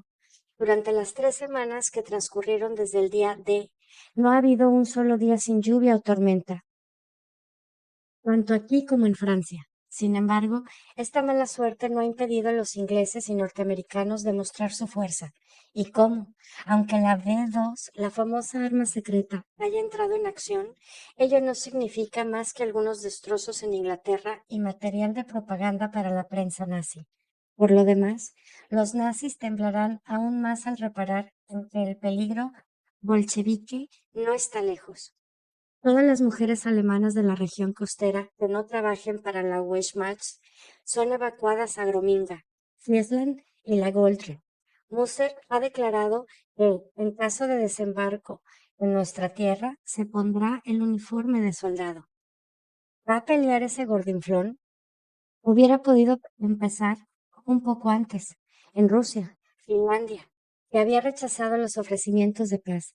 Ha roto de nuevo las conversaciones. Tendrán de qué arrepentirse esos idiotas. ¿Cuánto más habremos avanzado para el 27 de julio? Tuya, Ana. Viernes 30 de junio de 1944. Querida Kitty, mal tiempo. Y la radio dice, Bad weather are stretched to the 30th of June. ¡Qué erudición! Desde luego. Puedo jactarme de mis progresos en inglés. Prueba de ello es que estoy leyendo An Ideal Husband con ayuda del diccionario. Noticias excelentes. Roboisk, Mogilevsk y Ortka han caído. Muchos prisioneros. En casa, las cosas están all right. La moral sensiblemente mejor. Nuestros optimistas a ultranza triunfan. Eli ha cambiado de peinado. Miep tiene una semana de licencia. Esas son las últimas novedades. Tuya, Ana. Jueves 6 de julio de 1944. Querida Kitty, se me oprime el corazón cuando Peter dice que más tarde podría muy bien hacerse malhechor o lanzarse a la especulación. Aunque sepa que bromea, no por eso dejo de tener la impresión de que le asusta su propia debilidad de carácter. Tanto Margot como Peter me repiten siempre, ah, si pudiera ser tan fuerte y valerosa como tú, tan perseverante, si tuviera tu energía tenaz. Me pregunto si no dejarse influir es de veras una cualidad. Sigo casi siempre el camino de mi propia conciencia. ¿Quién sabe si tengo razón? En realidad, me cuesta comprender al que dice, soy débil, y sigue siéndolo, ya que tiene conciencia de ello. ¿Por qué no remontar la corriente y enmendar el propio carácter? A esto Peter replica, porque es mucho más fácil, lo que me desalienta un poco. ¿Fácil? Quiero decir que una vida perezosa y deshonesta equivale entonces a una vida fácil. No, me niego a creerlo. No es posible dejarse seducir tan pronto por la debilidad. ¿El dinero? He meditado largamente sobre la forma de responderle e incitarlo a tener confianza en sí mismo, sobre todo enmendarse, pero ignoro si mi razonamiento es justo. Imaginaba que poseer la confianza de alguien era maravilloso, y ahora que lo he conseguido, empiezo a ver todo lo difícil que es identificarse con el pensamiento del otro, hallar la palabra cabal para responderle, tanto más cuanto que los conceptos fácil y dinero son para mí nuevos y totalmente extraños. Peter comienza a depender poco más o menos de mí, y yo no lo admitiré, sean cuales fueran las circunstancias. Una persona como Peter encuentra difícil sostenerse sobre sus propias piernas, pero aún resulta más difícil hacerlo cuando se es un hombre consciente en la vida. Como tal, es doblemente arduo seguir firmemente una ruta a través del mar de los problemas, sin dejar de ser recto y perseverante. Eso me vuelve cavilosa. Durante días enteros busco y rebusco un medio radical de curarlo de esa palabra terrible, fácil. Lo que le parece tan fácil y tan hermoso lo arrastrará a un abismo donde no hay amigos ni apoyo, ni nada que se vincule a la belleza, un abismo del que es casi imposible salir. ¿Cómo hacérselo comprender? Todos vivimos sin saber por qué ni con qué norte. Y siempre buscamos la felicidad. Vivimos todos juntos y cada cual de manera diferente. Los tres fuimos educados en un buen ambiente. Estamos capacitados para el estudio.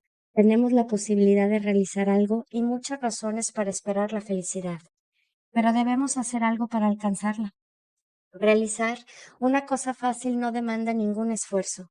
Hay que practicar el bien y trabajar para merecer la dicha. Y no se llega a ella a través de la especulación y la pereza. La pereza seduce, el trabajo satisface.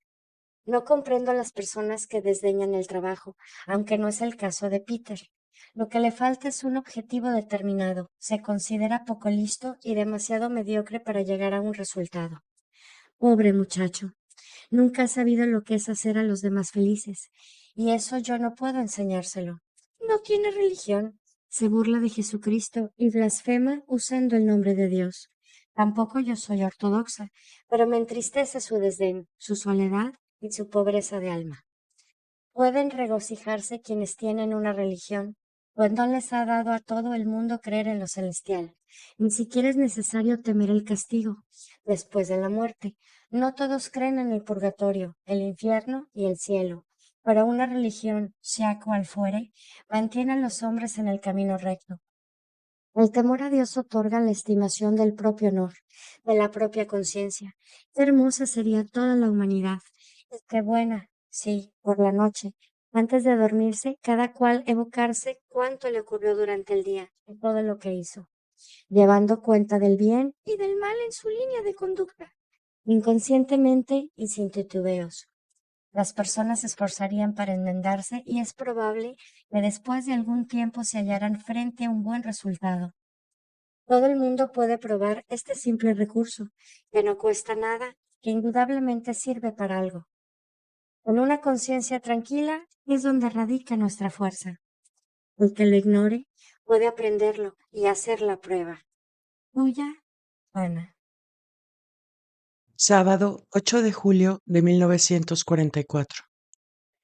Querida Kitty, el apoderado MB ha vuelto del campo con una cantidad enorme de fresas, polvorientas, llenas de arena, pero fresas al fin.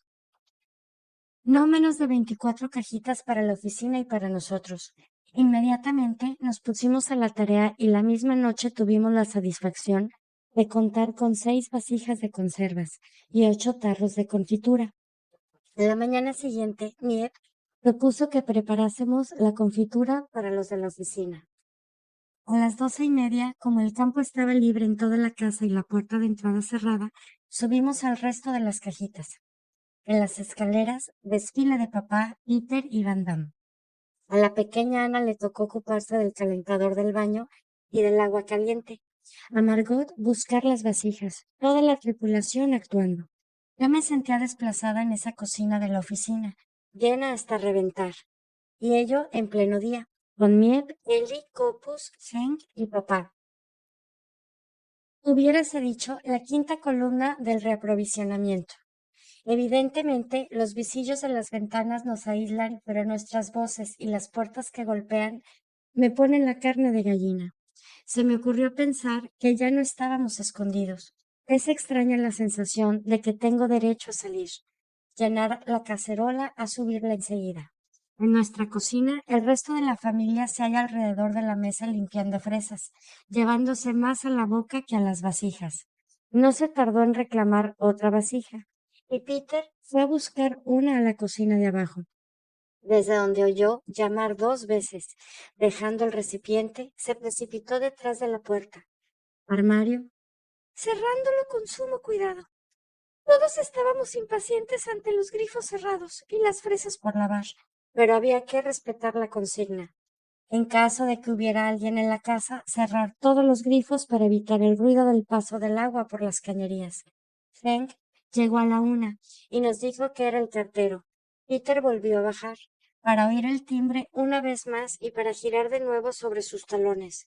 Yo me puse a escuchar, primero junto a la puerta. Luego, despacio, avancé hasta la escalera. Peter se unió a mí y nos inclinamos sobre la balaustrada como 2 ladrones, para oír las voces familiares de los nuestros. Peter bajó algunos peldaños y llamó. Eli. Ninguna respuesta. Otra vez. Eli. El estrépito de la cocina dominaba la voz de Peter.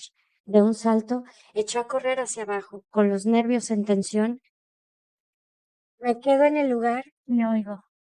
Márchate, Peter. Ha venido el contador. No puedes quedarte aquí. Era la voz de Copus. Peter vuelve suspirando y cerramos la puerta. A la 1:30, Kraler aparece por casa exclamando. Caramba, por donde paso no veo más que fresas.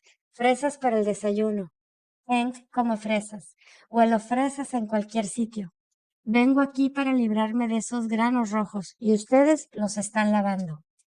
El resto de las fresas se puso en conserva. Esa misma noche, las tapas de 2 vasijas habían saltado. Papá hizo enseguida mermelada de su contenido. En la mañana siguiente, otras 2 vasijas abiertas y por la tarde, 4, pues Van Damme no las había esterilizado convenientemente y papá hace mermelada todas las noches. Comemos la avena con fresas, el yogur con fresas, el pan con fresas, fresas de postre, fresas con azúcar y fresas con arena. Durante 2 días es el vals de las fresas. Enseguida se acabó la reserva, salvo la de los tarros puesto bajo llave. Ven a ver, Ana, me llamó Margot. El verdulero de la esquina nos ha enviado guisantes frescos, 9 kilos. Qué amable ha sido, respondí. Muy amable, sí, pero la tarea de desgranarlos. Todo el mundo a la tarea mañana por la mañana para desgranar los guisantes, anunció mamá. En efecto, a la mañana siguiente, la gran cacerola de hierro enlosado apareció sobre la mesa después del desayuno, para no tardar en llenarse de guisantes hasta el borde. Desvainarlos es una tarea fastidiosa, y es más bien un arte desprender la piel interior de la vaina. Pocas personas conocen las delicias de la vaina de los guisantes una vez desprovista de su piel. El sabor no lo es todo. La enorme ventaja es que se obtiene un volumen mayor. Quitar esta piel interior es un trabajito muy preciso y minucioso, indicado quizá para los dentistas pedantes y los burócratas meticulosos. Para una impaciente como yo, es un suplicio. Comenzamos a las 9:30, a las 10:30. Me levanto, a las 11:30, vuelvo a sentarme. Me zumban los oídos, quebrar las puntas, sacar los hilos, quitar la piel y separarla de la vaina, etc. La cabeza me da vueltas. Verdor, verdor, gusanito, vaina, vaina podrida, vaina verde, verde, verde. Se transforma en una obsesión. Hay que hacer algo. Y me pongo a hablar aturdidamente de todas las tonterías imaginables. Hago reír a todo el mundo o los aburro enormemente. Con cada hilo que quito, más me convenzo de que no quiero ser tan solo una simple ama de casa. A mediodía almorzamos por fin, pero después a reanudar la tarea, hasta la 1:15. Al terminar, tengo una especie de mareo. Los otros también, poco más o menos. Dormí hasta las 4 y me siento todavía embrutecida por esos detestables guisantes. Tuya, Ana. Sábado 15 de julio de 1944. Querida Kitty, hemos leído un libro de la biblioteca con el título provocativo. ¿Qué piensa usted de la muchacha moderna? Me gustaría hablarte del tema. La autora critica a fondo a la juventud de hoy, aunque sin desaprobarla por completo, pues no dice, por ejemplo, que no sirve para nada. Al contrario, es más bien de la opinión de que, si la juventud quisiera, podría ayudar a construir un mundo mejor y más bello, puesto que dispone de los medios. Sin embargo, prefiere ocuparse de cosas superficiales, sin mirar lo que es esencialmente hermoso. Ciertos párrafos me dan la fuerte impresión de que soy atacada personalmente por la autora, y por eso quiero defenderme, abriéndome a ti. El rasgo más acusado de mi carácter, así lo admitirán quienes mejor me conocen, es el conocimiento de mí misma. Puedo mirar todos mis actos como los de una extraña. Me encuentro delante de esta Ana de todos los días, sin ánimo preconcebido y sin querer disculparla de ninguna manera, con el fin de observar si lo que ella hace está bien o mal. Esta conciencia de mí misma no me abandona nunca. No puedo pronunciar nada sin que acuda mi espíritu. Hubiera debido decir esto, o esto otro, o eso es, está bien. Me acuso de cosas innumerables y de más en más. Estoy convencida de la verdad de esta frase de papá. Todo niño debe educarse a sí mismo. Los padres solo pueden aconsejarnos e indicarnos el camino a seguir, pero la formación esencial de nuestro carácter se halla en nuestras propias manos. Añade a eso, enfrento con extraordinario valor mi vida. Me siento siempre muy fuerte, muy dispuesta a enfrentar lo que sea, y me siento muy libre y muy joven. Cuando me percaté de esto por primera vez, me sentí gozosa, porque me parece que no me doblegaré fácilmente bajo los golpes de los que nadie, desde luego, escapa. Pero de esas cosas ya te he hablado varias veces. Preferiría detenerme en el capítulo. Papá y mamá no me comprenden. Mis padres me han mimado siempre, pero me han tratado con mucha amabilidad. Siempre han tomado mi defensa y han hecho cuanto estaba en sus manos por ser buenos. Sin embargo, me he sentido terriblemente sola durante mucho tiempo. Sola, excluida, abandonada e incomprendida. Papá ha hecho todo lo posible por atemperar mi rebeldía, pero ello no ha servido de nada. Me he curado yo misma, reconociendo mis errores y sacando de ellos una enseñanza. ¿Cómo es posible que, en mi lucha, papá haya logrado ser para mí un apoyo y que, aun teniéndome una mano de auxilio, no haya acertado? Papá no ha recapacitado bien. Siempre me ha tratado como a una niña que pasa por la edad ingrata. Eso parece extraño, porque él es el único que siempre se ha acordado y me ha dado confianza, y el único también que me ha hecho sentir que soy razonable, lo que no impide que haya descuidado una cosa, mis luchas por remontar la corriente. Eran infinitamente más importantes para mí que todo el resto. ¿Y en eso no pensó? Yo no quería oír hablar de edad ingrata o de otras muchachas y de que eso pasará. No quería ser tratada como una muchacha igual que las otras, sino única y exclusivamente como Ana, tal cual es. Pim no comprende eso. Por otra parte, yo sería incapaz de confiarme a alguien que no me lo dijese todo de sí mismo. Como sé demasiado poco de Pim, me es imposible aventurarme completamente sola en el camino de la intimidad. Pim se sitúa siempre en el punto de vista del padre, persona de más edad, conocedor de esta clase de inclinaciones porque ya pasó por ellas y juzgándolas, en consecuencia, triviales. De suerte que es incapaz de compartir mi amistad, aun cuando la busque con todas sus fuerzas. Todo eso me ha llevado a la conclusión de no hacer partícipe a nadie, sino es a mi diario, y rara vez a Margot, de mi concepto de la vida y de mis teorías tan meditadas. Todo cuanto me conmovía se lo he ocultado a papá. Nunca compartí con él mis ideales y me aparté voluntariamente de él. No he podido obrar de otro modo. Me he dejado guiar enteramente por mis sentimientos y he obrado de acuerdo con mi conciencia para encontrar el reposo, porque he construido mi tranquilidad y mi equilibrio sobre una base inestable. Y los perdería por completo si tuviese que soportar críticas sobre esta obra aún inacabada. Por duro que eso pueda parecer, mi APIM le permitiría inmiscuirse, pues no solamente no le he dejado tomar parte alguna en mi vida, sino que a menudo lo enfado con mi irritabilidad, alejándolo de mí todavía más. Eso me hace meditar mucho. ¿Cómo es que Pim me fastidia a ese extremo? No aprendo casi nada estudiando con él, y sus caricias me parecen afectadas. Querría estar tranquila y querría sobre todo que me dejase un poco en paz, hasta el día en que vea ante él a una Ana mayor, más segura de sí misma. ¿Es esa la razón? Porque el recuerdo de su reproche sobre mi terrible carta me sigue doliendo.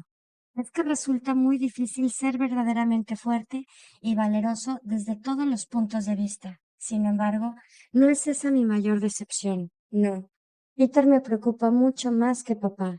Me hago bien cargo de que soy yo quien le ha conquistado y no viceversa. Lo idealicé viéndole apartado, sensible y amable, como un muchacho que necesitaba cariño y amistad. Había llegado el punto en que me era necesario alguien a quien confiar mis sentimientos, un amigo que me señalase el camino que debía seguir y, atrayéndole lenta pero seguramente hacia mí, lo conquisté, aunque con dificultad. Por fin, después de haber obtenido su amistad, hemos llegado a una intimidad que, bien pensada, ahora me parece inadmisible. Hemos hablado de las cosas más secretas, pero hasta aquí hemos callado en cuanto a lo que colmaba y sigue colmando mi corazón. Continúo sin forjarme una idea exacta de Peter. ¿Es superficial o lo frena su timidez, incluso conmigo? Pero, abstracción hecha de eso, he cometido un grave error. Alejé todas las otras posibilidades de asegurar nuestra amistad y al aproximarme a él mediante esas relaciones íntimas. Él no desea más que amar, y yo le gusto cada día más. De eso me he dado bien cuenta. En cuanto a él, nuestros encuentros le bastan, mientras que a mí me producen el efecto de un nuevo esfuerzo que obliga a volver a empezar cada vez sin, a pesar de todo, poder decidirme a abordar los temas que tanto me agradaría poner en claro. He atraído a Peter a la fuerza, mucho más de lo que él pueda sospechar. Ahora bien, él se aferra a mí y yo aún no he callado la forma de que él pise con sus propios pies, después de haberme percatado bastante rápidamente de que no podía ser el amigo copartícipe de mis sentimientos. No he cesado de aspirar a elevarlo por sobre su horizonte limitado y a magnificarlo en su juventud, porque, en el fondo, la juventud es más solidaria que la vejez. Esta frase, leída en ya no recuerdo qué libro, se me ha quedado grabada, porque la encuentro justa. ¿Es posible que nuestra permanencia aquí resulte más difícil a los mayores que a los jóvenes? No, indudablemente eso no es verdad. Las personas adultas ya se han formado una opinión sobre todo y no suelen vacilar ante sus actos en la vida.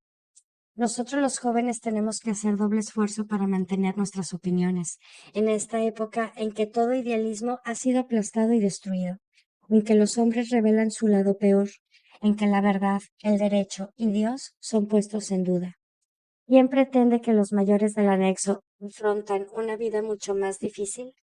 No comprende sin duda hasta qué punto nosotros somos asaltados por nuestros problemas, problemas para los cuales acaso somos demasiado jóvenes, pero que no dejan de imponérsenos, hasta que tras largo tiempo creemos haber hallado la solución, generalmente una solución que no parece resistir a los hechos, pues esos terminan por destruirla. He aquí la dureza de esta época. Tan pronto como los idealismos, los sueños, las bellas esperanzas han tenido tiempo de germinar en nosotros, son súbitamente atacados y de todo devastados por el espanto de la realidad. Asombra que yo no haya abandonado aún todas mis esperanzas, puesto que parecen absurdas e irrealizables. Sin embargo, me aferro a ellas, a pesar de todo, porque sigo creyendo en la bondad innata del hombre. Me es absolutamente imposible construirlo todo sobre una base de muerte, miseria y confusión. Veo el mundo progresivamente transformado en desierto. Oigo cada vez más fuerte el fragor del trueno que se acerca y que anuncia tal vez nuestra muerte. Me compadezco del dolor de millones de personas.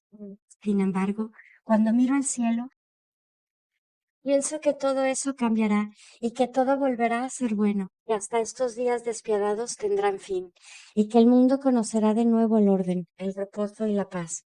Mientras lo espero, pongo mis pensamientos al abrigo y velo por ellos, para el caso de que, en los tiempos venideros, puedan todavía realizarse. Tuya, Ana. Viernes 21 de julio de 1944. Querida Kitty, hay cada vez más razones para confiar. Esto marcha. Sí, verdaderamente marcha muy bien. Noticias increíbles. Tentativa de asesinato contra Hitler, no por judíos comunistas o por capitalistas ingleses, sino por un general de la nobleza germánica, un conde y un joven por añadidura. La divina providencia ha salvado la vida de Führer, que solo ha tenido que sufrir, y es una lástima, algunos rasguños y quemaduras. Varios oficiales y generales de su séquito han muerto o quedado heridos. El culpable principal ha sido ejecutado. Una buena prueba, ¿eh? de que muchos oficiales y generales están cansados de la guerra y verían con alegría y voluptuosidad a Hitler descender a los abismos más profundos. Tras la muerte de Hitler, los alemanes aspirarían a establecer una dictadura militar, un medio, según ellos, de concluir la paz con los aliados, y que les permitiría rearmarse y recomenzar la guerra 20 años después. Quizá la providencia haya ex profeso retardado un poco la muerte de Hitler, pues será mucho más fácil para los aliados y más ventajoso también. Si los germanos puros y sin tacha se encargan ellos mismos de matarse entre sí, menos trabajo para los rusos y los ingleses, que podrán proceder con mayor rapidez a la reconstrucción de sus propias ciudades. Pero aún no hemos llegado a eso. Cuidado con anticiparse. Sin embargo, lo que arriesgo no es en realidad tangible. Por excepción, no estoy en gana de divagar propósito de idealismos imposibles. Hitler tuvo nuevamente la amabilidad de hablar a su pueblo fiel y abnegado, diciéndole que a partir de hoy todos los militares deberán obedecer a la Gestapo. Además, todo soldado que sepa que uno de sus superiores tuvo algo que ver con este atentado degradante y cobarde, tiene el derecho de meterle una bala en el cuerpo sin otra forma de proceso. Va a resultar muy lindo. A Hans le duelen los pies tras una marcha demasiado larga y su oficial lo reprende. Hans agarra su fusil y grita: «Eres tú quien ha querido asesinar al Führer. Cochino, toma tu recompensa». ¡Pum! Y el orgulloso jefe que tuvo la audacia de reconvenir el pequeño Hans ha desaparecido para siempre en la vida eterna. ¿De qué manera quieres que esto termine? Los señores oficiales van a cagarse en sus calzoncillos de miedo cada vez que encuentren a un soldado o tomen un comando y que sus presuntos inferiores tengan la audacia de gritar más fuerte que ellos. ¿Me entiendes? ¿O es que yo he perdido el seso? No puedo remediarlo. Me siento demasiado alegre para ser lógica, demasiado contenta con la expectativa de poder sentarme de nuevo, en octubre, en los bancos de la escuela. ¿No he dicho hace un instante que no hay que anticiparse nunca? Perdón, perdón. No por nada me llaman un amasijo de contradicciones. Tuya, Ana. Martes, 1 de agosto de 1944. Querida Kitty, un amasijo de contradicciones. Son las últimas palabras de mi carta precedente y las primeras de esta. Amasijo de contradicciones. ¿Puedes explicarme lo que es exactamente? ¿Qué significa contradicción? Como tantas otras palabras, tienen dos sentidos: contradicción exterior, contradicción interior. El primero es fácil de explicar: no plegarse a las opiniones ajenas, saber mejor que el otro, decir la última palabra. En fin, todas las características desagradables por las cuales se me conoce muy bien. Pero en lo que concierne al segundo, casi nadie me conoce, y ese es mi secreto. Ya te he dicho que mi alma está, por así decir, dividida en dos. La primera parte alberga mi hilaridad, mis burlas, con cualquier motivo, mi alegría de vivir y, sobre todo, mi tendencia a tomarlo todo a la ligera. Por eso, no me fastidian los filtreos. Un beso, un abrazo o un chiste inconveniente. Esta primera parte está siempre en acecho, rechazando a la otra, que es más hermosa, más pura y más profunda. La parte hermosa de la pequeña Ana nadie la conoce, ¿verdad? Por eso son tan pocos los que me quieren de veras. Desde luego, puedo ser un payaso divertido durante una tarde, tras lo cual todo el mundo me ha visto lo suficiente para un mes, por lo menos. Por ejemplo, una película de amor representa exactamente lo mismo para las personas profundas, una simple distracción de una velada, que se olvida bien pronto. No está mal. Cuando se trata de mí, sobre él, no está mal. Es aún algo peor. Me fastidia decírtelo, pero ¿por qué no he de hacerlo? Si sé que es la verdad. Esta parte que toma la vida a la ligera, la parte superficial, sobrepasará siempre a la parte profunda. Por consiguiente, será siempre vencedora. Puedes imaginar cuántas veces he tratado de rechazarla, de asestarle golpes, de ocultarla. ¿Y eso qué? En realidad, no es más que la mitad de todo lo que se llama Ana, pero no ha servido de nada y no sé por qué. Tiemblo de miedo de que todos cuantos me conocen tal cual como me muestro, siempre descubran que tengo otra parte, la más bella y la mejor. Temo que se burlen de mí, que me encuentren ridícula y sentimental, que no me tomen en serio. Estoy habituada a que no me tomen en serio, pero es Ana la superficial, la que se ha habituado y quien puede soportarlo. La otra, la que es grave y tierna, no lo resistiría. Cuando, de veras, he llegado a mantenerme a la fuerza en el proscenio a Ana la buena. Durante un cuarto de hora, ella se achica en cuanto hay que elevar la voz y, dejando la palabra a Ana, número uno, desaparece antes de que yo me dé cuenta. Ana la tierna nunca ha aparecido, pues, ante el público ni una sola vez. Pero en la soledad, su voz domina casi siempre. Sé con exactitud cómo me gustaría ser, puesto que lo soy interiormente, pero soy la única que lo sabe. Y esta es quizá, no, es seguramente la razón por la cual yo llamo dichosa mi naturaleza interior, mientras que los demás juzgan precisamente dichosa mi naturaleza exterior. Dentro de mí, Ana, la pura, me señala el camino. Exteriormente solo soy una cabrita desprendida de su cuerda, alocada y rotulante. Como ya te he dicho, veo y siento las cosas de manera totalmente distinta a como las expreso ante los demás. Por eso me denominan alternativamente volandera, coqueta, pedante y romántica. Ana, la alegre, se ríe de eso. Responde con insolencia, se encoge indiferente de hombros, pretende que no le importa, pero Ana, la dulce, reacciona de manera contraria. Para ser completamente franca, te confesaré que eso no me deja indiferente, que hago infinitos esfuerzos por cambiar, pero que me debato siempre contra fuerzas que me son superiores. Una voz solloza dentro de mí. Ya ves a dónde has llegado. Malas opiniones, rostros burlones o consternados, antipatías, y todo eso porque no escuchas los buenos consejos de tu propia parte buena.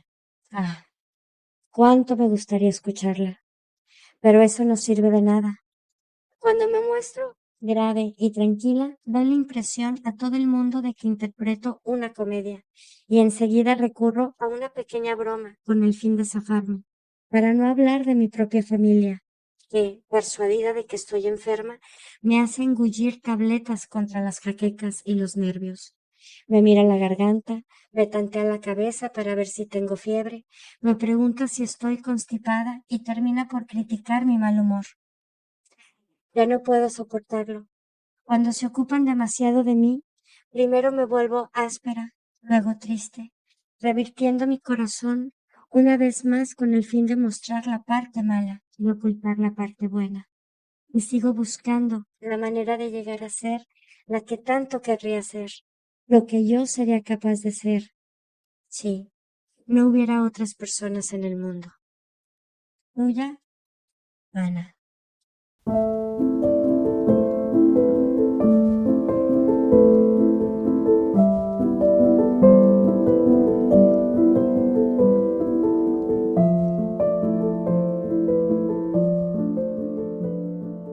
Esa fue la última página que Ana pudo escribir en su diario. Desgraciadamente, el 4 de agosto de 1944, la Gestapo descubrió el escondite de la familia. La familia Frank y sus 4 compañeros fueron arrestados, junto con 2 de las personas que les ayudaron a esconderse. Todos fueron enviados al campamento Westerbork el 8 de agosto de 1944 y preparados para su transporte. El 4 de septiembre de 1944 fueron colocados en tren junto con otros 1019 judíos y transportados a Auschwitz, en Polonia. Una vez que llegaron, los hombres y las mujeres fueron separados. Ana y su hermana Margot fueron seleccionadas para trabajos manuales debido a su edad. Más de 350 de las personas que llegaron en el transporte con la familia Frank fueron llevadas inmediatamente a las cámaras de gas para exterminio. A finales de octubre de 1944, Ana y su hermana Margot fueron trasladadas a otro campo de concentración en el norte de Alemania llamado Bergen-Belsen. Las condiciones de vida en este campo también eran horribles y muchos murieron de hambre o enfermedades. Ana y Margot contrajeron tifus y murieron en marzo de 1945, pocas semanas antes de que el ejército británico liberara el campo el 15 de abril. Su madre Edith también murió a principios de enero de 1945 en el campo de Auschwitz. Cuando el ejército soviético liberó Auschwitz el 27 de enero de 1945, su padre, Otto, fue el único que sobrevivió del anexo. Cuando fue liberado, desafortunadamente se enteró de que toda su familia había muerto. Sin embargo, regresó a los Países Bajos y descubrió que su amigo Miep había conseguido conservar el diario de Ana antes de que los nazis asaltaran su escondite. Otto leyó los escritos de sus hijas y vio que ella quería convertirse en periodista o escritora, así que publicó su diario en junio de 1947.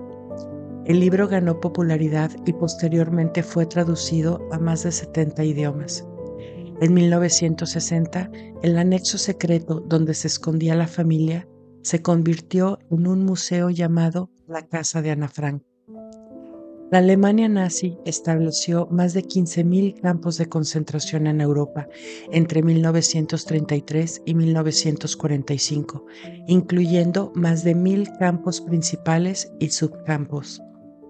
Estos campos encarcelaron a presos políticos, judíos y otros grupos minoritarios durante el Holocausto. Esta persecución provocó millones de muertes y un gran impacto histórico. Campos prominentes como Auschwitz, Dachau y Treblinka se convirtieron en símbolo de las atrocidades cometidas. Auschwitz fue el mayor campo de exterminio, donde perecieron más de 1,000,000 de personas. Campos como Dachau inicialmente albergaban presos políticos y más tarde se ampliaron para incluir judíos y otros grupos. Se estima que más de 6 millones de personas fueron asesinadas durante el Holocausto. Los pueblos que no conocen su historia están condenados a repetirla.